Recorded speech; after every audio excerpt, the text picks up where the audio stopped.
जय भीम साथियों, मैं engineer Hardeep Singh Chumber Patiala, equality and justice Patiala online paper और यूट्यूब चैनल से हाजिर हूं।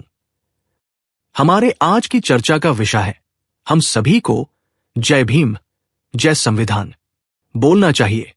बाबा साहेब डॉक्टर भीमराव अंबेडकर आपने समय के ने भारतीय हिंदू समाज की व्यवस्था को भारत के ब्राह्मण वर्ग के लोगों के द्वारा बनाई गई सामाजिक व्यवस्था को ब्राह्मणवादी व्यवस्था का नाम दिया है।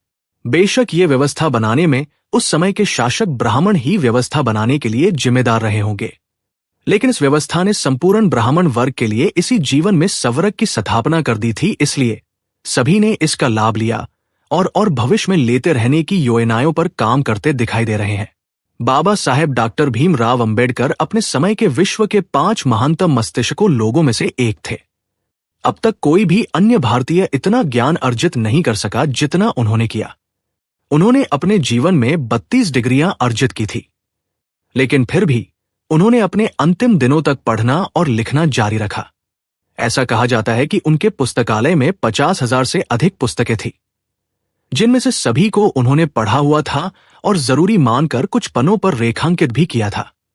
उनका जन्म भारत के सबसे शोषित समाज में हुआ था और अपने ज्ञान के कारण वे करोड़ों अछूतों और करोड़ों भारतीय महिलाओं को समानता के अधिकार दिलाने में सक्षम हुए। 2000 वर्षों में ऐसा कोई भारतीय पैदा नहीं हुआ जो ऐसा काम कर सका हो। हम ब्राह्मणवादी व्यवस्था पर बात कर रहे थे। हम जानते कि ऐसा नहीं है, सभी ब्राह्मण एक जैसे हो सकते हैं। 2022 में अमेरिका में रह रही भारतीय मूल की ब्राह्मण वर्ग की महिला कासमा सावंत का नाम लिया जा सकता है, जिसने अमेरिका की सियाटल सिटी में जाति वितकरा करने के खिलाफ आवाज उठाई और आपने शहर में भारत की तर्ज पर जाति वितकरा करने को अपराध के श्रेणी में ला दिया है। यह बिल पास कराने के लिए उसे बहुत सारी विरोधता का भी सामना करना पड़ा था। अब हम आगे विषय पर बात करते हैं। ब्राह्मणवादी व्यवस्था के कारण भारत के वर्तमान SC/ST लोगों को हजारों वर्षों से अछूत और अपवित्र माना जाता रहा है। भारतीय संविधान लागू होने से पहले उनको छूने के योग्य भी नहीं समझा जाता था। उन्हें उनके सभी मानवाधिकारों से वंचित कर उन्हें वंचित जाति से बहिष्कृत बना दिया गया। उनकी ये हालत उनके हिंदू होने के कारण हुई थी, लेकिन बाबा साहेब डॉक्टर भीमराव अंबेडकर, जिसके कारण SC/ST के लोग इंसान कहलवाने के हकदार हुए, उनके साथ छुआछात का व्यवहार खत्म हुआ है और जीवन में आगे बढ़ने के लिए विकास का रास्ता खुला है। उन्होंने पढ़ना लिखना शुरू किया। हजारों साल रोजगार पाने से दूर बने रहे समाज में आपने हिस्से का रोजगार पाने के लिए भारत के संविधान ने सामाजिक न्याय मानते हुए उनकी पहचान के लिए जाति प्रमाण पत्र बनवाकर नौकरियां पाने का रास्ता खोला। वो लोग अच्छे कपड़े पहनने वाले बने और गाड़ियां बंगले वाले बने हैं, तो डॉक्टर भीमराव अंबेडकर का नाम हमेशा उनके दिल और दिमाग में होना ही चाहिए। अगर वो लोग ऐसा नहीं करेंगे, बाबा साहेब की विचारधारा से दूर हो जाएंगे, तो वो समाज गुलामी की ओर फिर से बढ़ सकता है। उन्होंने न तो कभी धार्मिक स्थानों पर जाकर मत्था टेककर अधिकार प्राप्त किया, नहीं कभी किसी को ये रास्ता दिखाया है। वे हमेशा अपने भाषणों में कहते थे कि भारत में हजारों महात्मा आए और चले गए और भारत के अछूत तो अछूत ही बने रहे। उनका जीवन नहीं बदला। डॉक्टर भीमराव अंबेडकर कहा कि अगर मैं उनकी जिंदगी नहीं बदल सका तो खुद को गोली मार सकता हूं।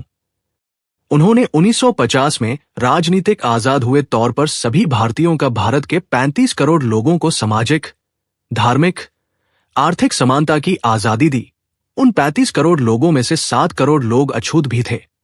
उन अछूतों को अछूतता से छुटकारा दिलाकर भारत के आम नागरिक बनाया शी उन्हें भी आम लोगों की तरह बुनियादी मानवाधिकार दिलाए। ऐसे ही 35 करोड़ भारतीय लोगों में से भारतीय औरतों का आबादी उस समय लगभग 17 करोड़ के करीब थी।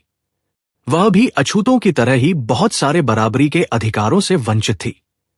ढोल, गंवार, छुदर, पछू और नारी कहने की बात नहीं थी। उनको भी गुलाम मानकर बराबरी के अधिकारों से वंचित रखा गया था। डॉक्टर अंबेडकर ने भारत की संसद में हिंदू कोड बिल लाकर उनके लिए भारत के मर्दे के बराबर के अधिकार दिलाने का रास्ता खोला।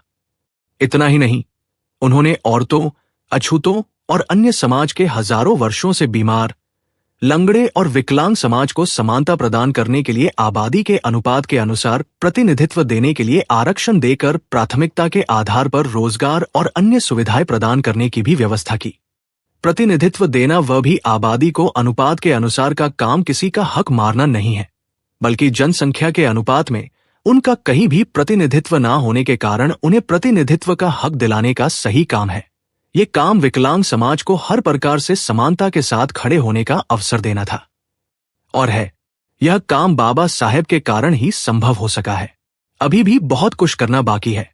दलित समाज को राजनीति के मामले में प्रतिनिधित्व तो मिला, शक्ति रहित प्रतिनिधित्व होने कारण SC/ST के बहुत सारे लोग विधानसभा और संसद में गूंगे और बोले बने रहना उनकी मजबूरी बना हुआ है, जिसे अभी ठीक करना बाकी है। 1943 में जब वो अंग्रेजों के मंत्रिमंडल में थे तो बिल लाकर उन्होंने कर्मचारियों के काम के घंटे 14 से घटाकर 8 घंटे करने का काम किया। ये श्रेय तो बाबा साहब को ही जाता है। उनके करे कामों और भारतीय लोगों को मिले लाभों की गिनती करना कठिन है। यदि लाभ लेने वाले भी उनकी जय जयकार नहीं करेंगे तो और कौन करेगा। इसलिए हम सभी को जब भी हम आपस में एक दूसरे से मिले तो हमें जय भीम, जय संविधान कहना चाहिए। हम एक बार फिर से कह रहे हैं, यदि लाभ लेने वाले भी उनकी जय जयकार नहीं करेंगे तो और कौन करेगा। इसलिए हम सभी को जब भी हम आपस में एक दूसरे से मिले तो हमें जय भीम, जय संविधान कहना चाहिए। हमारा कहने का मतलब यह नहीं कि हम आपको कुछ और कहने से रोक रहे हैं।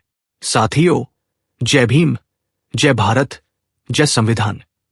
एक बार फिर से बता दें, आप हमारा ये लेख 19 जुलाई 1925 के paper equality and justice Patiala online paper में पंजाबी और हिंदी में भी पढ़ सकते हैं।